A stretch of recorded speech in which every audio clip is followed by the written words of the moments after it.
और जो कथा श्रवण कर रहे हैं वो आपस में भगवान से ये प्रार्थना करना कि 7 दिन नहीं, 5 दिन नहीं तो 1 दिन का बनाना, और 1 दिन भी अगर आपने बना लिया तो हमें 7 दिन तक आप जरूर बनाओगे। ये विश्वास,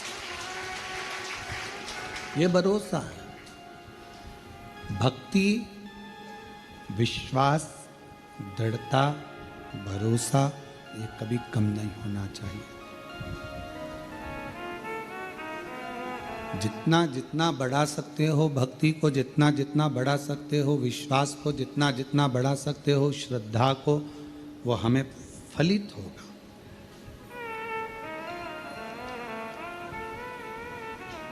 बीज बोने से पहले जमीन को देखना पड़ता है कि जमीन उपजाऊ है कि नहीं। बीज तो बो दिया आपने और मालूम पड़े वो अंकुरित ही ना हो तो बिगड़ जाए। अभी लोगों ने सोयाबीन बोया, मक्का बोई, मूंगफली बोई, सिंगदाना, जो भी उसने बोया, पहले देखा कि ये जमीन उपजाऊ है कि नहीं। बंजर भूमि है, बहुत पत्थर हैं, बहुत पाषाण पड़ा हुआ है, तो फिर विचार करा कि ये इस भूमि पर सोयाबीन नहीं होगा, इस भूमि पर गेहूं नहीं होगा।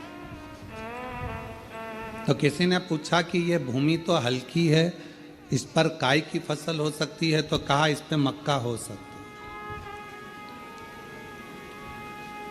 फिर किसी ने कहा कि अगर मक्का भी नहीं हो सके और ज्यादा बंजर भूमि है, क्या हो सकता है, तो कहा मूंगफली हो सकती है।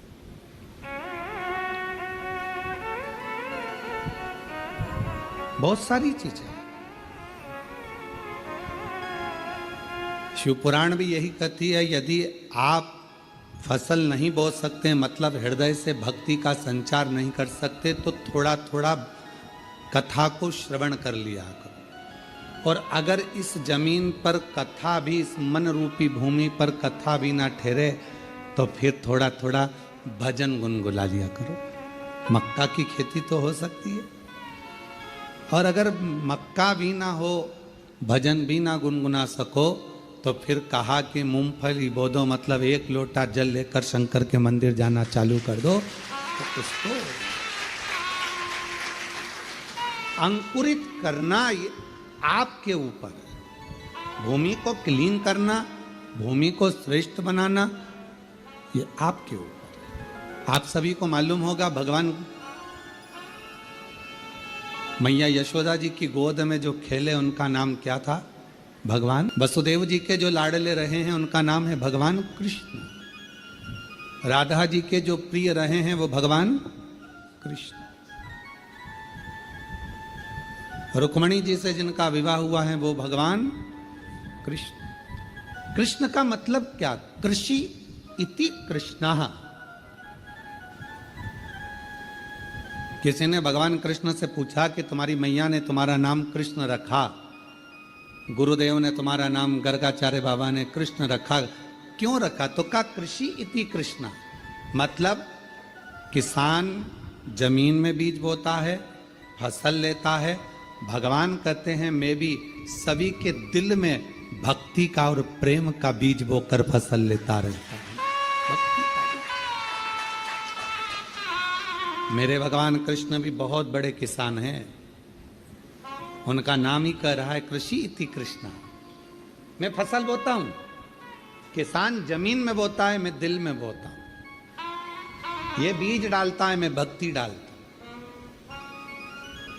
वो भी फसल को लेता है, मैं भी फसल को लेता हूं। अपने भक्त को तैयार कर लेता हूं और फिर वो भक्त फसल को अपने घर में रखता है। तो जब फसल घर में आती है तो उसका भोग सब करते हैं। उसी तरह घर में यदि एक शिव भक्त पैदा हो जाता है तो वो पूरी 71 पीढ़ियों को तार देता है। सब भोग सब भोग।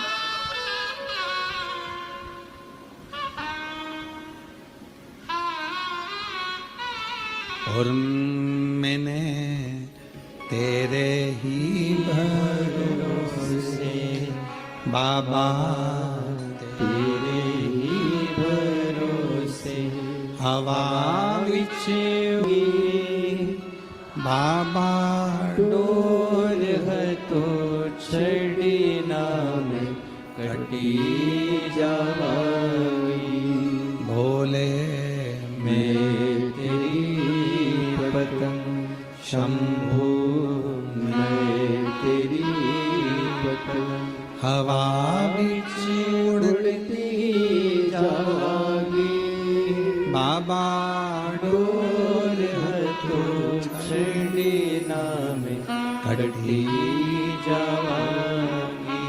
भगवान कृष्ण कृषि इति कृष्ण, खेती करे फसल ले,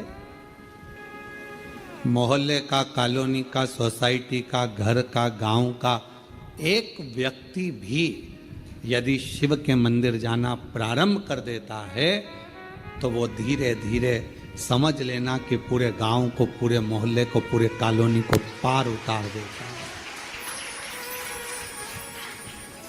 एक व्यक्ति श्री शिवाय नमस्तुभ्यम कहना प्रारंभ करता है, उसके मुख का दर्शन उसके गांव के लोग करते हैं तो वो भी पार उतरना प्रारंभ कर देता है। दरवाजे पर, दीपावली पर, दिवाली के समय पर पूरे घर की सफाई करो, पूरे घर को साफ करो, दरवाजा भी साफ करो, पेंटिंग भी करो, रंगाई भी करो, डेंटिंग भी करो, इंटीरियर भी करो, सारा साज सामान लगाओ। पर एक काम जरूर करना कि दीपावली पर बाजार से एक स्टिकर खरीद कर लेकर आना, श्री शिवाय नमस्तुभ्यम का, वो दरवाजे पर लगा देना, जिससे हमारे घर में जो प्रवेश करे वो पढ़ ले। पढ़ेगा, आप दरवाजा खोलोगी, उतनी देर में उसने मुख से उच्चारण कर लिया। दरवाजा बंद था, बाहर खड़ा था, दरवाजे पर क्या पढ़ा उसने? श्री शिवाय नमस्तुभ्यम। आपने दरवाजा खोला, उसने पढ़ लिया। आप जैसे ही दरवाजा खोलोगी, उसके मुख का दर्शन करोगी तो कुछ गलत भी होने वाला होगा तो वो अच्छा होना प्रारंभ हो जाएगा, क्योंकि मुख का दर्शन करो।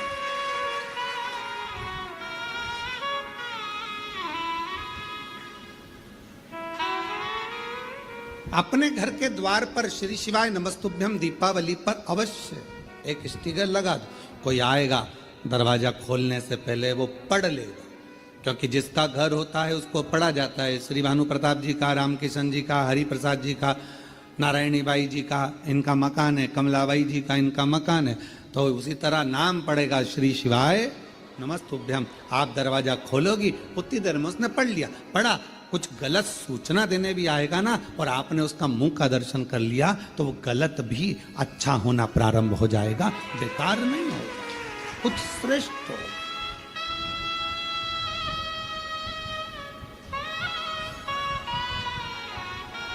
एक भक्ति के बीज को अंकुरित करना।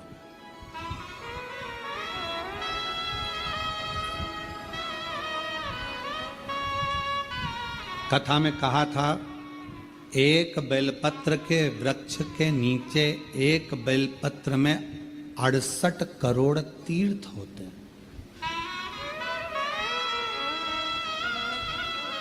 68 करोड़।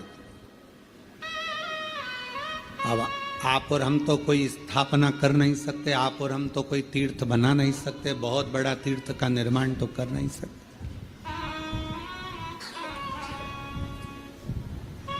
क्यों? आपने देखा होगा, लोग मठ मंदिर बनाते हैं तो ऐसी जगह पर बनाते हैं जहां लोग आते रहे। जैसे वृंदावन में किसी को मंदिर बनाना है, मठ बनाना है, आश्रम बनाना है तो सोचते ब्रज में बनाओ। क्यों? क्योंकि ब्रज में कोई आएगा तो भूल से अपने आप ही आएगा। अवध में बनाओ, अवध में आएगा तो अयोध्या में जो आएगा तो अपने आएगा। चित्रकूट बनाओ, चित्रकूट में कोई आएगा अपने आएगा। उज्जैनी बनाओ, महाकाल कोई आएगा अपने आएगा। ओमकारेश्वर बनाओ, कोई आएगा अपने आएगा। हरिद्वार बनाओ, कोई आएगा अपने आएगा। पर सारे तीर्थों से हटकर एक धाम, कुबेरेश्वर धाम, जहाँ बाबा स्वयं अगर बनाना होता, कोई हमसे कहे कि गुरुजी आप वृंदावन बना लेते, ओमकार बना लेते, उज्जैनी बना लेते, पर बनाने वाला विषय नहीं है। यहाँ तो कंकर में शंकर बसता है अपने आप। ये तीर्थ है जहाँ लोग भाव से आते, यहाँ लोग दिल से आते। इसको बनाया नहीं जाता, ये स्वयं है, स्वयं।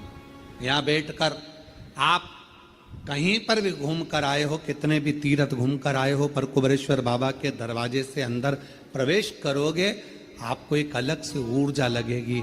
देखते देखते देखते आनंद के साथ अब जब बैठकर 108 बार श्री शिवाय नमस्तुभ्यम कहोगे, बाबा को एक लोटा जल चढ़ाओगे, दिल से कंकर शंकर की पूजन करोगे, रुद्राक्ष हाथ में लोगे, एक अलग से ऊर्जा अपने अंदर एकत्रित होगी अंदर।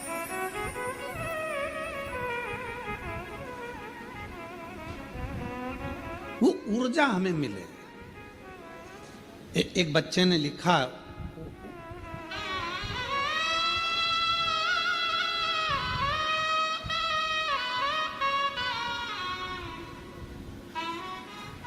उसने अपने दिल की बात लिखी है, अन्यथा न लीजिएगा, ठीक है। कोई अपने अवगुण को जब किसी के सामने, गुण तो सब बताते हैं, अवगुण कौन बताता है, पर कोई अपने अगर अवगुण को बताता है तो उसको श्रेष्ठ मानना चाहिए कि उसने अपने अवगुण गिने।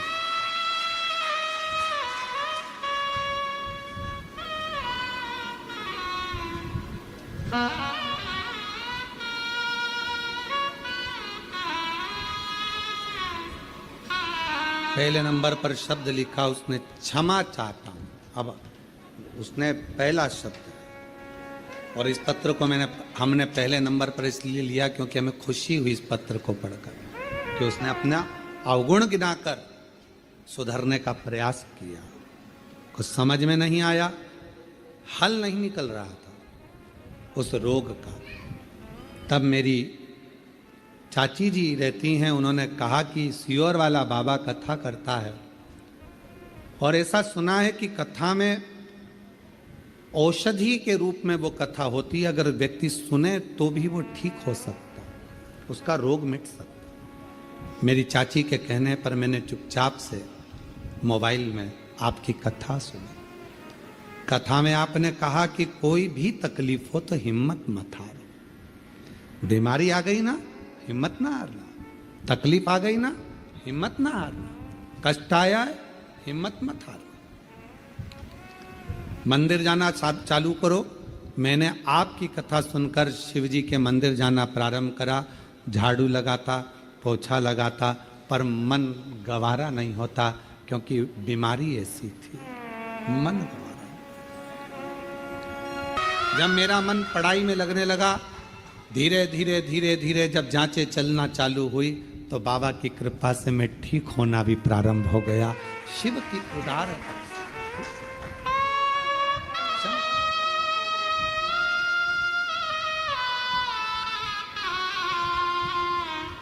आज केवल बाबा को प्रणाम करने के लिए आया हूं कि मुझे बाबा ने बहुत बल दिया और मुझे स्वस्थ किया। एक बेलपत्र की चाह रखता हूं, पर मेरा बेटे से निवेदन है, आप मत आओ व्यासपीठ पर। हम जब कक्ष में पहुंचे, आप आकर बेलपत्र हमसे लेकर चले जाना, हम दे देंगे पत्र। बालक लिखता है, मेरी पूरी जिंदगी अगर मैं भगवान शिव को दे दूं तो कम नहीं, क्योंकि उसने मुझे पूरा ठीक कर दिया। शिव को मेरा बेटों से निवेदन है, मेरा बेटियों से भी निवेदन है, आप अपने मित्रों से मित्रता उतनी रखें जितनी जरूरत है। इस बेटे से पूछूंगा, जब मित्र साथ थे और तुम्हारा शरीर जब बेकार हो गया तो कोई मित्र तुम्हारे साथ खड़ा हुआ? सबने साथ छोड़ दिया, सब। आज की वो मित्रता नहीं है कि आप सोचो कि कृष्ण और सुदामा की मित्रता होगी। आज की वो मित्रता नहीं है कि आपको लगे कि कर्ण और दुर्योधन की मित्रता होगी। आज की मित्रता वो नहीं है कि अर्जुन और भगवान कृष्ण की मित्रता होगी।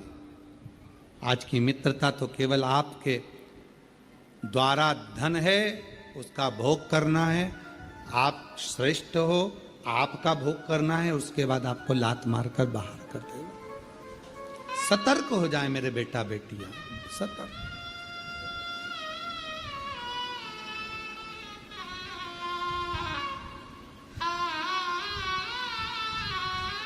सतर्क। और आपकी सतर्कता आपकी जिंदगी बना सकती है।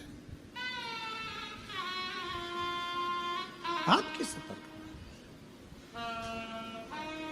क्या पड़ा है बजरंग दल को, क्या पड़ा है विश्व हिंदू परिषद को, क्या पड़ा है संघ को, क्या पड़ा है सनातन को, कि हर गरबे के दरवाजे पर उन्होंने आपको सुरक्षित रखने का प्रयास किया। हर गरबे के दरवाजे पर, हर गरबा पंडाल में वो आपको मैसेज डाल रहे हैं, बैनर लगा रहे हैं, आप सुरक्षित रहे। उनको क्या पड़ रहा है? केवल इसलिए कि आप किसी गलत के हाथ ना आ जाओ और तुम्हारे टुकड़े फ्रिज में या अटैची में मिले, ये वो नहीं चाहते। तुम्हारे टुकड़े फ्रिज में या अटैची में मिले, ये वो नहीं चाहते। उनको कुछ नहीं पड़ रहा, फिर भी आपके लिए झगड़ रहे हैं, आपके लिए लड़ रहे हैं, आगे बढ़ रहे हैं कि आप सुरक्षित रहें, आपकी रक्षा हो।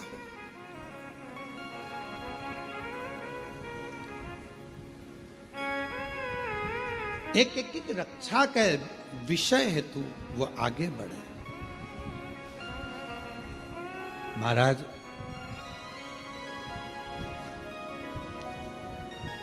आप उस पर आश्रित होकर, जब बच्चे ने लिखा कि कहीं कुछ नहीं हो सकता, तब हार कर शिव की शरणागति। क्या करा? केवल शंकर के मंदिर में झाड़ू पोछा और बाबा को नमन प्रणाम।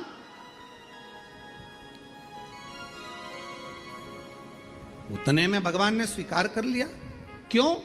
क्योंकि वो सब दूर से टूट चुका था, हताश हो गया था कि अब कोई साथ नहीं देगा। तब अंतिम बिंदु में उसने अपनी चाची की वाणी पर भरोसा करा कि मेरी चाची ने मुझसे कहा है कि अब तू एक काम कर कि वो सियोर वाला बाबा कथा कहता है उसको सुनना चाहिए। सुना तो मन तो लगाया उसने, पढ़ाई में मन नहीं लग रहा था, 11वीं के बाद एग्जाम देना बंद, पढ़ाई बंद, तो कम से कम उसने दिल तो लगाया, फिर पढ़ाई चालू कर दी। विद्यार्थी, उसके अंदर हिम्मत तो जागृत हुई। कल एक बेटी रोती रोती कह रही थी, गुरुजी, गुरुदेव, जब हम पीछे बाबा के दर्शन करने के लिए बट वृक्ष की ओर जा रहे थे, तब वो कह रही थी कि गुरुदेव मैं बहुत हताश हो गई। मैंने पूछा, बेटा क्या हुआ, क्यों हताश हो गई? कहा मैं 9 साल से नौकरी की सर्विस की तैयारी कर रही हूं, पर मेरा गवर्नमेंट जॉब नहीं लग रहा। मैंने कहा इतने में हार गई तू?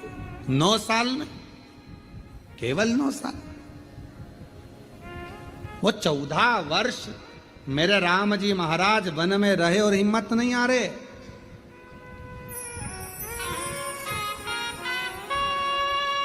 और तू 9 वर्ष में हार गई बेटा। और मेहनत कर, और विश्वास से कहता हूं कि एक दिन कुबेरेश्वर बाबा के दरवाजे पर आकर तू भी पत्र लिख कर जाएगी और कहेगी कि मेरी नौकरी लगी है। हिम्मत नहीं हारना हमको। आज सबसे ज्यादा जरूरी, कोटा राजस्थान में कोचिंग होती है, हजारों लाखों बच्चे कोटा राजस्थान में जाकर कोचिंग करते हैं, पढ़ाई करते हैं और एग्जाम देते हैं, टेस्ट होता है, उनकी परीक्षा होती है। कई बच्चे हिम्मत हार कर सुसाइड कर लेते हैं। क्यों करना सुसाइड? कौन ने कहा कि तुम इतनी जल्दी हिम्मत हार गए? क्या तुम्हारे पिताजी के पास में खिलाने का अन्न नहीं? तुम में क्या वो बल नहीं? सब कुछ है। एक माँ बाप यदि तुम्हें पढ़ने के लिए कोटा राजस्थान भेज सकते हैं, एक माँ बाप तुमको पढ़ने के लिए पुणे मुंबई भेज सकते हैं, तो एक माँ बाप तुमको भी पाल पोस कर बड़ा कर कर तुम्हें खिला सकते हैं। और तुम में भी वो बल है कि एक एग्जाम अगर क्लियर नहीं हुआ तो दूसरा एग्जाम तो तुम क्लियर कर सकते हो, दूसरा नहीं हुआ तो तीसरा क्लियर कर सकते हो, तीसरा क्लियर नहीं करा तो चौथा कर सकते हो। हिम्मत इतनी जल्दी हार लेना और अपने प्राणों को त्याग देना, ये कहां की रीति है?